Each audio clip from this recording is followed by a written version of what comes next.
Back in the early 2000s, fashion was a completely different beast. It was all about layers upon layers. More was more, logos plastered everywhere, and a constant, sometimes desperate attempt to stand out from the crowd. Individuality was expressed through excess. Then came American Apparel, a brand that completely flipped the script and challenged the status quo. Their revolutionary idea? Basics, plain t-shirts, simple hoodies, the kind of clothes you could build an entire wardrobe around, and of course those iconic colorful leggings. But these weren't just any basics. These basics were different. They were well made, with an attention to detail that was rare at the time, and perfectly fitted, hugging the body in all the right places. And they were available in a rainbow of colors you simply couldn't find anywhere else. It was a vibrant palette that spoke to a generation. Suddenly, the uniform of cool kids, artists, and students, the arbiters of taste, was effortless. It was about looking good without looking like you were trying too hard. The appeal wasn't just the clothes, it was the message the brand conveyed. American Apparel was cool without trying too hard, a refreshing change in a world of manufactured trends. Their minimalist stores, with their clean lines and stark white interiors, felt more like art galleries than the typical retail chaos. The brand perfectly captured the spirit of the MySpace era, the rise of the hipster subculture, and quickly became its unofficial outfitter. It was the go-to brand for a generation defining itself. It felt authentic, selling a better version of yourself, one perfect t-shirt at a time. It was about self-expression through simplicity. Stores popped up worldwide, expanding the brand's reach and influence. But what really got people talking and cemented their place in the cultural zeitgeist was their marketing. The ads were raw, provocative, and real, featuring ordinary people, not the usual unattainable supermodels that dominated the industry. Many of these iconic shots were taken by the founder himself, adding to the brand's mystique, giving them an honest, unfiltered vibe that resonated with their audience.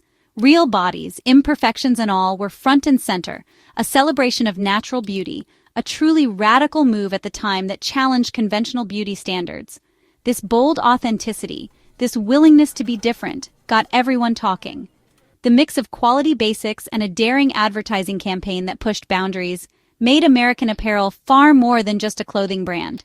It became a cultural touchstone, a symbol of a generation. Buying a hoodie wasn't just a transaction, it meant buying into an idea, effortless cool, a bit edgy, and proudly individual. It was a statement of identity. The brand's success seemed unstoppable, a juggernaut reshaping the fashion landscape. It was a vision that understood what young people wanted, sometimes even before they did. But beneath the surface of this seemingly perfect brand, trouble was brewing, unseen by most. The brand's foundations, built on the humble t-shirt, the cornerstone of their empire, were about to be shaken to their core. A storm was coming.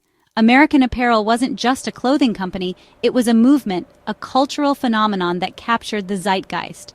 But every movement, no matter how powerful, eventually faces its reckoning. The story of American Apparel is about to get very complicated, filled with twists and turns that no one could have predicted. What started as a revolution in basics, a simple idea executed brilliantly, would soon become a cautionary tale, a lesson in the fragility of success. The world was watching, and waiting with bated breath to see what would happen next in this unfolding drama. The rise was meteoric, a rocket ship to the top, but the fall would be just as dramatic, a plummet back to earth. At the heart of American Apparel's story, at the very center, was one man, a figure both celebrated and scrutinized. Dov Charney, the founder, the visionary, and ultimately, the company's most significant liability. Not your typical CEO. He defied convention at every turn. He was a maverick and eccentric, a force of nature in the world of fashion and manufacturing. Above all, he was obsessed with the perfect t-shirt. It was an obsession that bordered on the fanatical. Charney started out with humble beginnings, selling tees from the trunk of his car, driven by a relentless entrepreneurial spirit. He targeted college students, understanding their desire for quality basics at affordable prices. His obsession with quality and fit, with the feel and drape of the fabric, became the foundation of the brand, the cornerstone upon which American Apparel was built. Charney was everywhere, a constant presence, deeply involved in every aspect of the business. He was the creative director, shaping the brand's aesthetic and vision. He was also the chief photographer, capturing the raw and edgy imagery that defined American Apparel. And perhaps most notably, he was the brand's most controversial figure, never shying away from pushing boundaries. He was hands-on, intimately involved in the manufacturing process, often roaming the factory floor, often in his underwear, a display of comfort and ownership that blurred the lines between personal and professional. He was known for making decisions on the fly, trusting his gut and acting with remarkable speed. His core business philosophy? Vertical integration, a strategy that would define American Apparel's operations. He wanted to control every step, from yarn to store, ensuring quality and efficiency at every stage. This gave American Apparel speed and control, allowing them to react quickly to trends and maintain consistent quality. It was a competitive advantage that competitors simply couldn't match, setting them apart in a crowded market. Charney was also a showman, a natural entertainer who understood the power of publicity. He loved attention and controversy, often courting it with his words and actions. He gave outrageous interviews, never afraid to speak his mind, regardless of the potential backlash. He was embodying the brand's provocative spirit, pushing boundaries and challenging norms with every campaign. His unwavering self-belief and relentless drive built a global brand from scratch, a testament to his vision and determination. But that same confidence, that unshakable belief in his own judgment, would ultimately become his undoing. Charney's strengths and flaws, his brilliance and his blind spots, were inseparable from the company's DNA, deeply intertwined with its identity. As the brand grew, expanding its reach and influence, so did the risks associated with his unorthodox and often controversial leadership style. The stage was set for a dramatic rise, a meteoric ascent to the top of the fashion world, and inevitably, an even more dramatic fall, a collapse that would shake the foundations of the company he built. Made in USA was American Apparel's rallying cry. While other brands outsourced, Charney built the largest garment factory in Los Angeles. It was a promise: ethical production, fair wages, quality craftsmanship.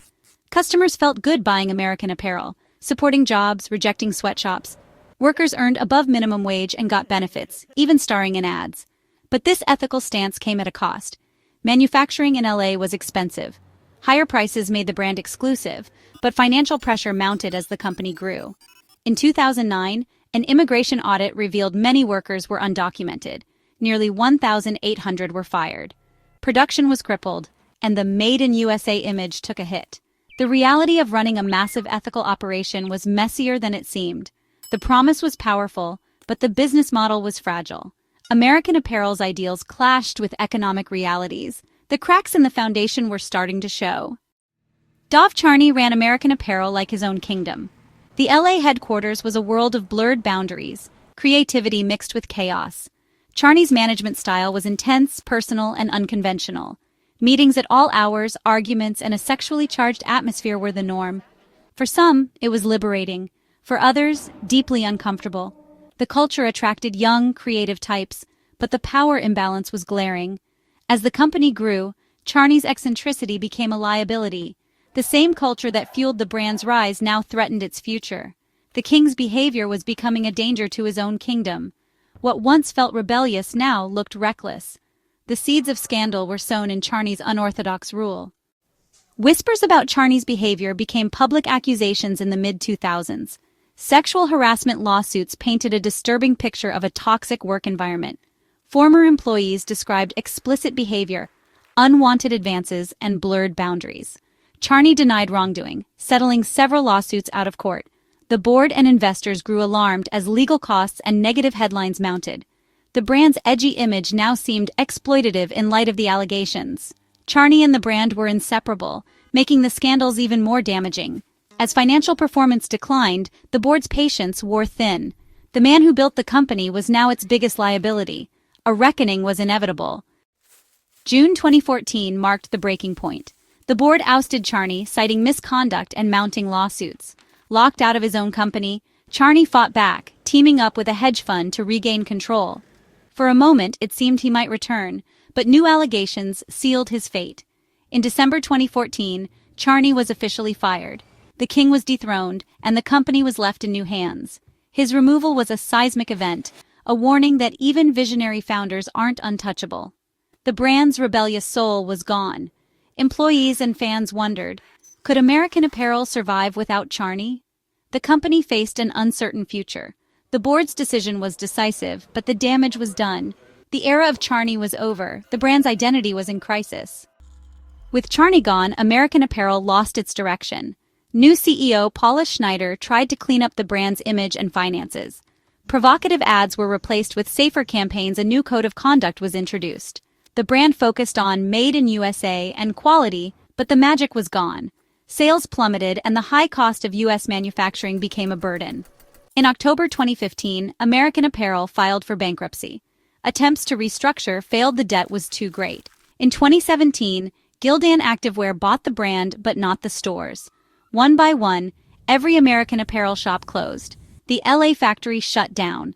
The brand, as the world knew it, was dead. The movement had ended. Its legacy, however, was just beginning. Dov Charney didn't disappear. He started over. In 2016, he launched Los Angeles Apparel, echoing his original vision. Basics, made in the USA, fair wages. Many former employees joined him at a new LA factory. The business model was the same. Vertical integration, quality, speed. Los Angeles Apparel grew quietly, selling blanks to other brands and direct to consumers. The raw photography and real models returned. Charney remained the face, provocative, unapologetic, relentless. But controversy followed. A COVID outbreak in 2020 led to factory shutdowns and tragedy. Even with a fresh start, old problems resurfaced. Still, Charney persists, determined to prove his vision can work. His comeback story is unfinished. The industry is still watching. American Apparel's story is a modern fable, a cautionary tale of ambition, creativity, and ultimately, hubris. Brilliant vision, a spark that ignited a cultural moment, explosive growth, a rapid expansion that defied expectations, and a spectacular collapse. A fall from grace that left many wondering what went wrong. The brand made basics cool, transforming everyday essentials into coveted items, championed ethical manufacturing, a commitment to domestic production that resonated with consumers, and pioneered raw, authentic marketing. They embraced unfiltered imagery, challenging industry norms. It paved the way for today's direct-to-consumer brands, proving that a strong online presence could disrupt traditional retail. And minimalist aesthetics, a clean, simple style that influenced a generation's wardrobe. But it also forced tough questions about what ethical really means. The brand's image was constantly at odds with its internal realities. Fair wages didn't guarantee a safe or respectful workplace, a crucial lesson in the complexities of corporate responsibility. The scandals became a flashpoint for conversations about workplace culture and power. They exposed the dark side of a seemingly progressive company. The company's downfall warned others. Toxic culture can destroy even beloved brands, a stark reminder that reputation is fragile. Charney's legacy is that of a flawed genius, visionary, a leader who dared to challenge the status quo, controversial, a figure whose actions sparked both admiration and outrage, consumed by his own creation. His passion ultimately became his undoing. His refusal to change made the brand unique, a distinctive identity that set it apart, but doomed it in a changing world. Adaptability is key to survival in the fast-paced fashion industry. In the era of #MeToo and corporate accountability, the story feels more relevant than ever. It serves as a reminder of the importance of ethical leadership. American Apparel sold a dream of effortless cool and ethics, but reality was more complex. The truth behind the brand was far from the image it projected. Its ghost haunts the industry, a reminder that how you make something and how you treat people matters. Ethical practices are not just a marketing tool, but a fundamental responsibility. The rise and fall of American Apparel is a lesson the fashion world won't forget. A lesson in the power of vision, the perils of unchecked ambition, and the enduring importance of ethics.